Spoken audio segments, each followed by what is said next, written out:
Bonjour bien-aimés, j'aimerais partager avec vous quelques pensées pour vous encourager à rester ferme, déterminé dans votre foi, quelles que soient les situations ou les épreuves que vous pouvez traverser. Et pour cela, j'aimerais m'appuyer sur ce passage, ce miracle que Dieu a fait à travers son serviteur Élisée en ressuscitant un jeune homme qu'avait perdu ses parents. La lecture se trouve dans 2 Rois chapitre 4, 2 Rois chapitre 4, et je vais commencer à partir du verset 23 juste pour vous donner un peu de contexte. Le prophète Élisée avait été invité, il avait été accueilli, il avait bénéficié de l'hospitalité d'un couple, notamment d'une femme qu'on appelle la Sunamite, à cause de la région où ils habitaient. Ce couple n'avait pas d'enfants et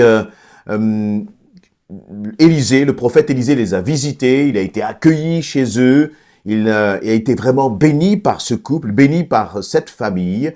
Et cette femme, Élisée lui a demandé ce qu'elle voulait, et puis cette femme a reconnu, a dit que elle n'avait pas d'enfant, elle n'avait pas d'enfant. Et Élisée lui a dit ceci, c'est que dans 1 an, lorsque je reviendrai, tu auras un fils. Et bien sûr, c'est ce qui s'est passé. 1 an plus tard, Élisée est revenu dans cette famille, et ils se sont réjouis de voir qu'effectivement, le miracle s'était accompli. Cet enfant a commencé à grandir quelque temps plus tard. Cet enfant est mort. Mort même presque sur les genoux de sa maman. Face à cette situation douloureuse pour une mère déjà qui avait attendu tant d'années pour avoir un fils, ce fils qui avait été le fruit du miracle de Dieu, voilà qu'elle le perdait. Elle ne s'est pas laissée arrêter. Elle a scellé une ânesse, elle est montée sur une ânesse avec son serviteur pour aller voir le prophète Élisée, alors que son fils était mort. Et là, on arrive donc 2 Rois chapitre 4, verset 25, il nous est dit, « Elle voyagea ainsi et parvint jusqu'au mont Carmel où habitait l'homme de Dieu. Quand celui-ci l'aperçut de loin, il dit à son serviteur Géasi, « Regarde, c'est notre Sunamite. Cours vite à sa rencontre, demande-lui, tout va-t-il bien pour toi? Ton mari est-il en bonne santé? L'enfant va-t-il bien? » Elle répondit, « Tout va bien. » Elle poursuivit jusqu'à l'homme de Dieu sur la montagne. Elle se jeta à ses pieds et Géasi s'approcha pour l'écarter. Mais Élisée lui dit, « Laisse-la faire. Elle est profondément affligée. Mais l'Éternel ne me l'a pas fait savoir et ne m'a pas révélé la cause. » Alors la femme s'écria, « Est-ce que j'ai demandé un fils à mon Seigneur? Ne t'ai-je pas dit, ne me donne pas de faux espoirs? » Élisée ordonna à Géasi, « Mets ta ceinture, prends mon bâton en main et va. Si tu rencontres quelqu'un sur le chemin, ne perds pas de temps à le saluer. Si quelqu'un te salue, ne t'arrête pas pour lui répondre. Quand tu arriveras dans la maison de cette femme, tu poseras mon bâton sur le visage du garçon. » Verset 30, écoutez ceci. « La mère de l'enfant s'écria, « Aussi vrai que l'Éternel est vivant et que toi-même tu es en vie, je ne partirai pas sans toi. » Alors Élisée se leva, se mit en route avec elle. Géasi les avait devancés et il avait posé le bâton sur le visage du petit garçon, mais rien ne s'était passé. Pas un son, pas une réaction. Il revint donc sur ses pas à la rencontre d'Élisée et lui annonça que l'enfant n'était pas revenu à lui. Quand Élisée arriva à la maison, le petit garçon était mort, étendu sur le lit. Élisée entra, ferma la porte sur eux deux et pria l'Éternel. Il monta sur le lit, se plaça sur l'enfant. Il appliqua sa bouche sur sa bouche, ses yeux sur ses yeux, ses mains sur ses mains.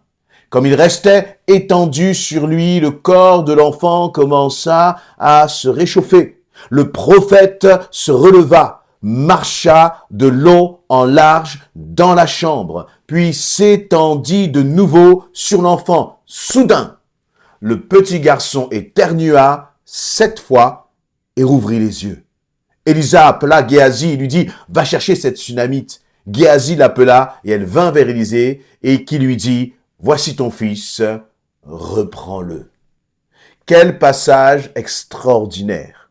Un passage où cette femme, cette Sunamite, a montré une détermination, une foi hors norme. Son fils était mort. Même son mari lui expliquait que ça ne servait à rien d'aller chercher le prophète. Elle a fait ce qu'elle avait à faire avec détermination. Elle avait même dit, s'il y a quelqu'un qui veut nous empêcher d'avancer sur la route, nous ne nous arrêtons pas, nous irons voir le prophète, Élisée. Et Élisée, lorsqu'il a vu cette femme, il a parlé à son serviteur Géasi. Il a dit à Géasi, tu vas prendre mon bâton, tu vas le poser sur son visage. Et Géasi, il a pris le bâton, il a obéi, il a été chez cette femme, et puis il a posé son bâton sur le visage. Et étonnamment, rien ne s'est passé. Rien ne s'est passé. Mais ce qui est puissant dans ce passage, c'est que cette femme, elle était déterminée. Et elle a dit justement cette phrase au prophète. Elle a dit cette phrase au prophète Élisée, que je vais vous retrouver là. Elle lui a dit, aussi vrai au verset 30, aussi vrai que l'Éternel est vivant, que toi-même Élisée là, tu es en vie, je ne partirai pas sans toi. Alors Élisée se leva et se mit en route avec elle. Et Géasi, lui, était déjà parti en avance. Et donc, peut-être qu'ils se sont recroisés sur la route, mais lorsque Géasi a mis le bâton, rien ne s'est passé. Et donc, il est revenu sur ses pas. Et puis, sur le chemin, il a rencontré Élisée. Il lui a dit, écoute, Élisée, tu m'as dit de faire quelque chose, mais rien ne s'est passé.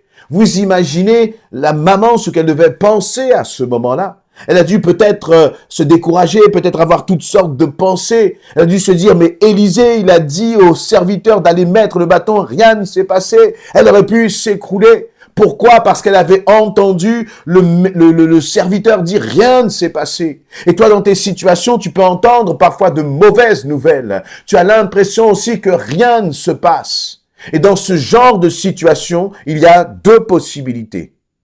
Soit tu abandonnes, tu baisses les bras, puisque tu diras, eh bien, voyez, rien ne s'est passé. Pourtant, Géasi n'avait pas été de sa propre volonté. Il avait été envoyé par le prophète Élisée lui-même.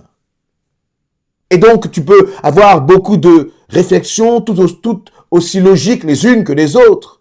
Dans une telle situation, on peut se dire, mais oui, mais c'est le prophète qui a parlé, le prophète a dit au serviteur de poser le bâton, et donc rien ne s'est passé. Si rien ne s'est passé, c'est que rien ne se passera. Je baisse les bras, j'abandonne. Dieu m'a abandonné. Puis vous savez, toutes les pensées mensongères qu'on est capable justement de tourner dans nos têtes. Toutes les pensées mensongères avec lesquelles on est capable même de s'alimenter. Et ces pensées finalement sapent, détruisent petit à petit ta foi. Et cette femme, parce que l'enjeu était trop important, il fallait qu'elle aille jusqu'au bout. Et elle a manifesté cette détermination. Elle a dit, écoute Élisée, tant que toi tu seras vivant là, eh bien tu vas venir chez moi. Et il y a eu comme une prise d'autorité. Une prise d'autorité parce que la foi, elle est très souvent, elle se manifeste très souvent par cette autorité que nous devons prendre en déclarant contre les situations que tu traverses, contre les difficultés, en t'appuyant sur le Seigneur. C'est une question de foi. Parfois, on dit, on a la foi et puis on se dit, si Dieu veut, on verra. Dieu verra lui-même, Dieu se débrouillera. Non, la foi, c'est de déclarer ce que tu crois, toi, réellement. La foi, c'est de déclarer ce que tu attends du Seigneur. Cela ne veut pas dire que systématiquement, soyons équilibré. Cela ne veut pas dire systématiquement que Dieu fera ce que toi tu as dit parce que tu l'as dit avec foi. Ça ne veut pas dire que systématiquement Dieu obéira à ta parole. Non, c'est nous qui obéissons à Dieu. Mais Dieu nous a demandé aussi de ne pas nous inquiéter et de lui faire connaître ses besoins. C'est-à-dire que lorsque tu fais connaître tes besoins à Dieu, il y a une façon de le faire. Ce n'est pas dans les mots, ce n'est pas une question de récitation, mais c'est une question d'état de cœur. C'est-à-dire de demander au Seigneur avec foi, de demander au Seigneur en t'attendant à recevoir, même si tu sais qu'au final, c'est le Seigneur qui décide, c'est le Seigneur qui tranche, parce qu'il est souverain. Mais toi, par contre, tu es responsable de ta façon de demander. Est-ce que tu demandes avec assurance? en t'assurant que, eh bien, ce qui n'était pas justement vient à la réalité. Comme il nous est dit dans Hébreux 11. La foi, c'est l'espérance des choses, justement, l'assurance des choses que l'on espère. Cette femme, elle était déterminée.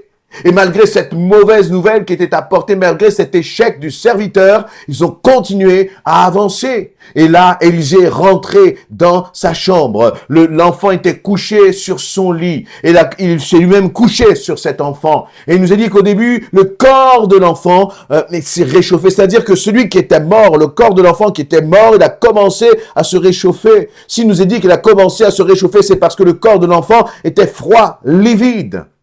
Et il ne s'est pas arrêté là. C'est-à-dire qu'il fallait persévérer. Il a continué de prier. Et puis là, eh bien, le miracle s'est accompli totalement.